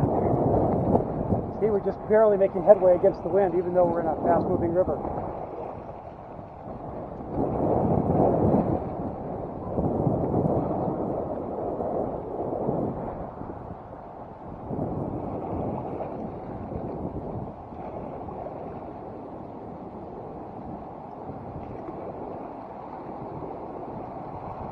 Okay, we'll come back to the rapids in just a minute here.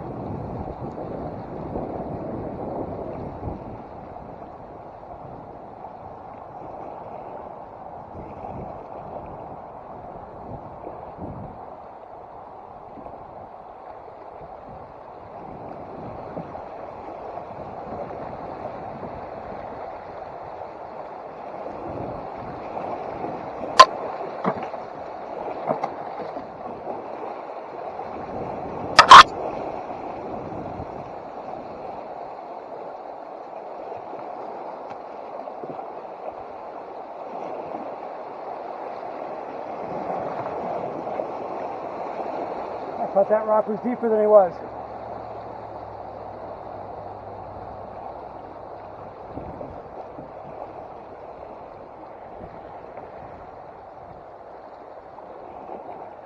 So, class 6 was traditionally, you can't get through it and live. But they recently, a few years ago, amended that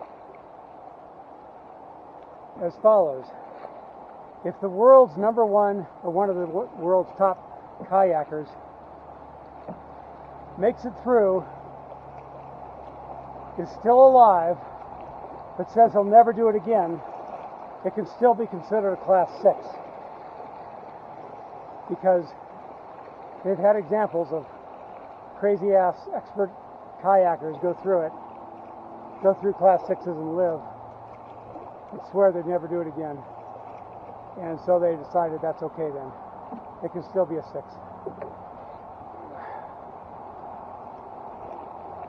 So anyway, most of what we're doing on this river is class 1 and 2. There's here and there. You know, I'm going to call that place where we got turned around, I'm going to call that a little bit of class 3, just because you can get in big trouble, as we almost did. So that's kind of the definition of 3. You can get in big trouble. Class 1 and 2, you're going to survive it.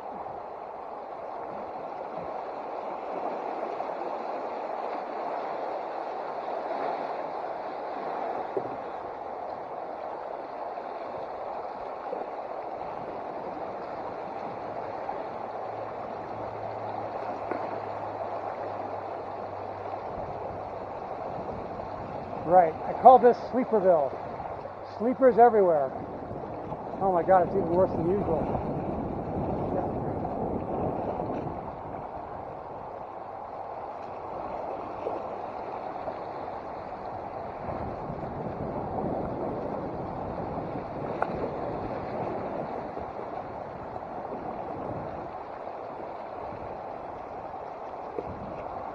What? A cloud?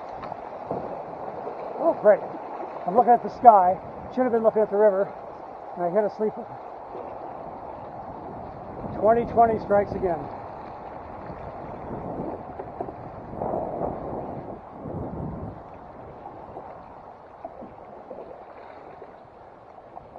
Well, see? Sleeper. Classic sleeper.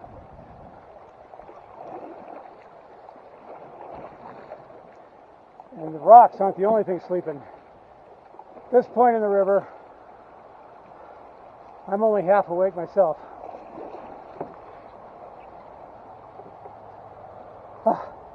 Water. How about water? I think water is a good idea.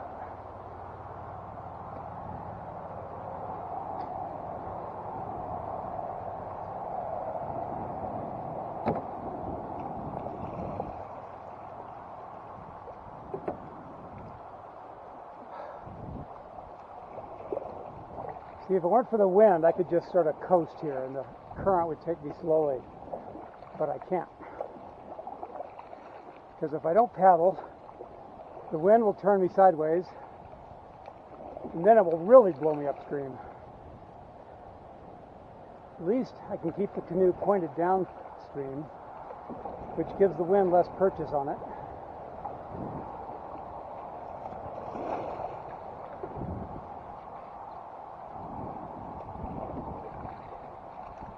But again, you get to this point in the river, you start not to care. It's kind of like what happens when you're freezing to death. So can we get between those two rocks? What do you think? I've never known. Let's find out. I think we're too wide, but let's find out. Look at that, right through them. Wow. Because of that keto diet I've been on. Just slim, slim, slim.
Notice I was just jabbering non-stop at the beginning, and now I'm just kind of not a lot to say.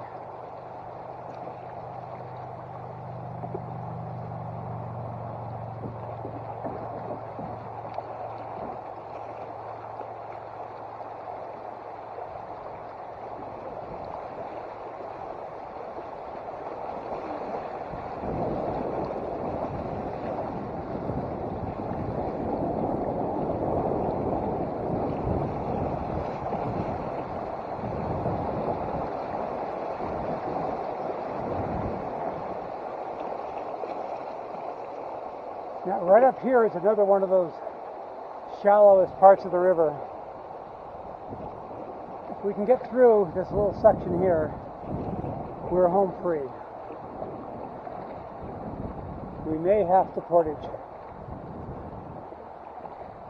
And at this spot, it's very tempting to say, oh, go way, way over there to the left bank, it's easier. Hey, it's not. It's a siren song. It looks tempting. But this is actually the easiest place to cross. So,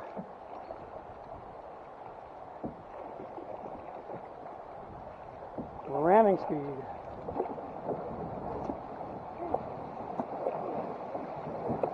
Ah, we did it.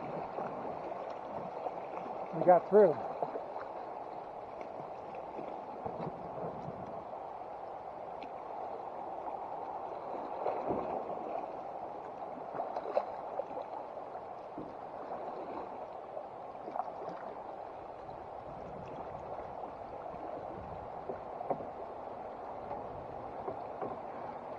See how shallow it is over here? Look at that. Much worse.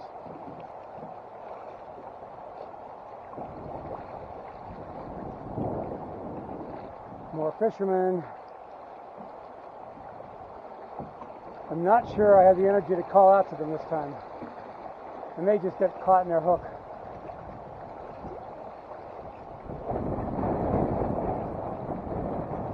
More wind. Thank God for those stones.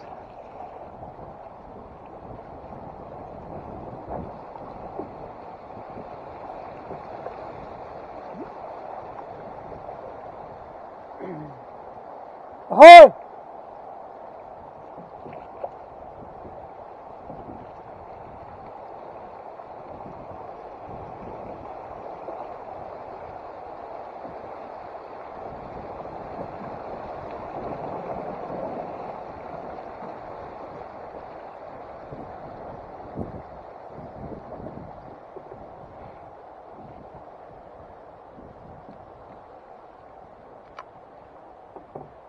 Sorry to disturb the fish.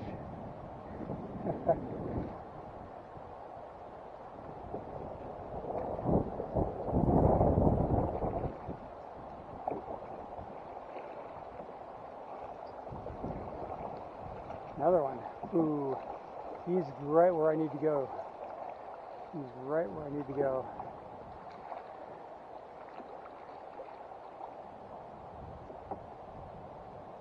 Ah, that's scary. That's tricky. Oh!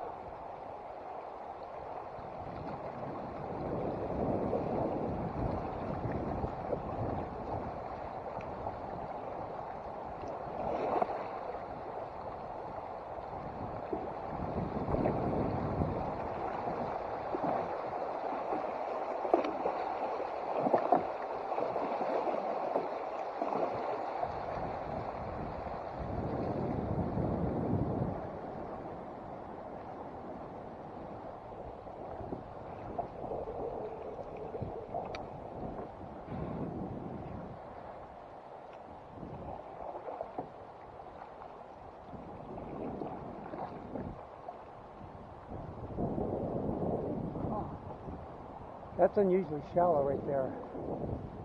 I'm not sure which the best way to go is. I think I'm going to stay left. And there's our takeout spot, that bridge, just past that bridge.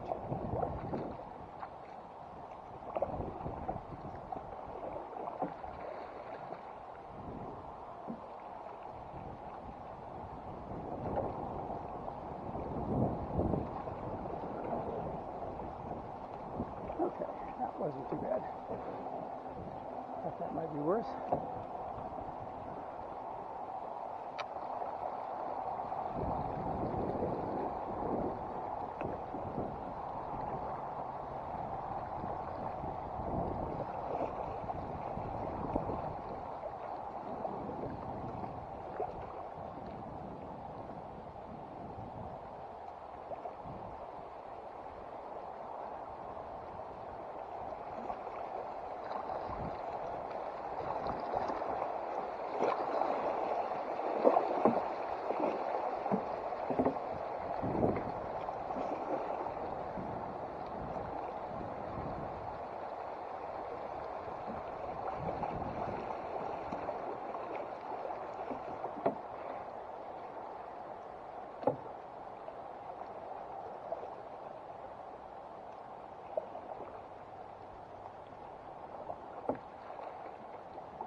sleeper time.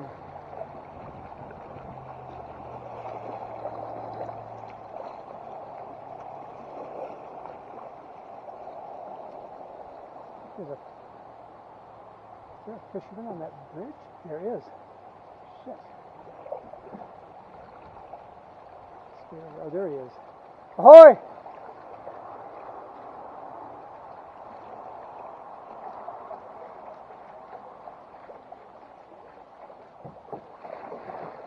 I'm taken out here.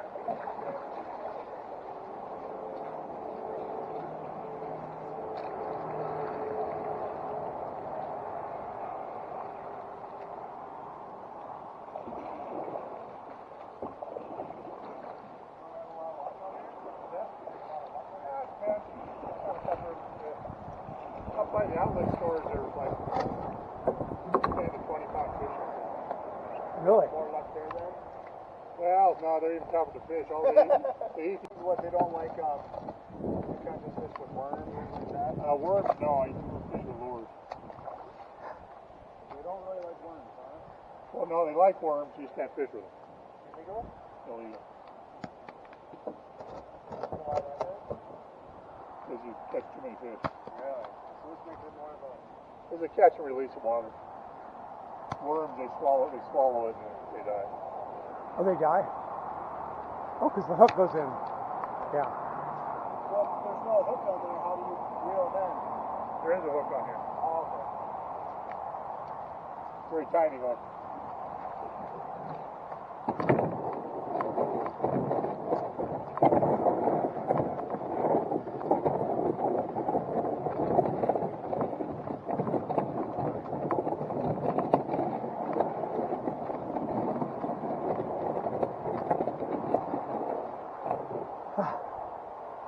So normally I'd go right through there. That's not going to happen. So I'll have to go this way.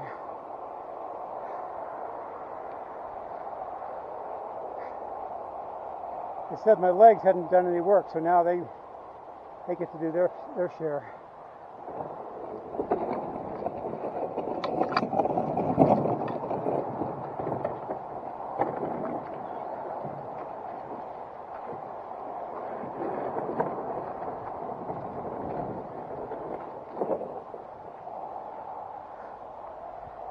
Yeah.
I guess I could narrate this part. Putting paddles back into car. Putting life jacket and sunglasses back into car. Very tricky part of the maneuver here. This is like class 4 canoe putting away.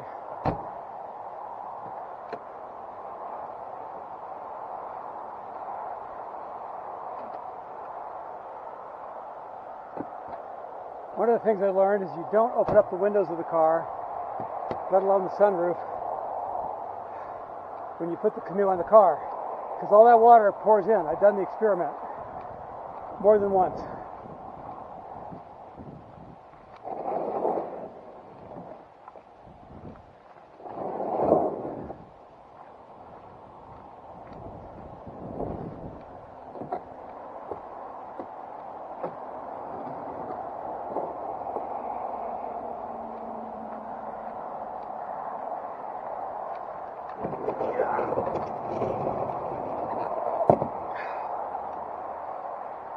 Like the arms needed more exercise.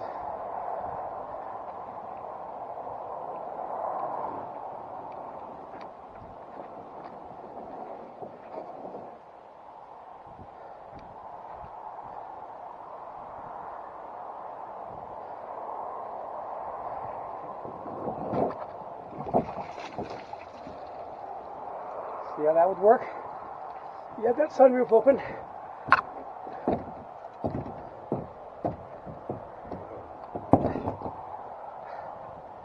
All right, gonna stop the tape now. I think we're done.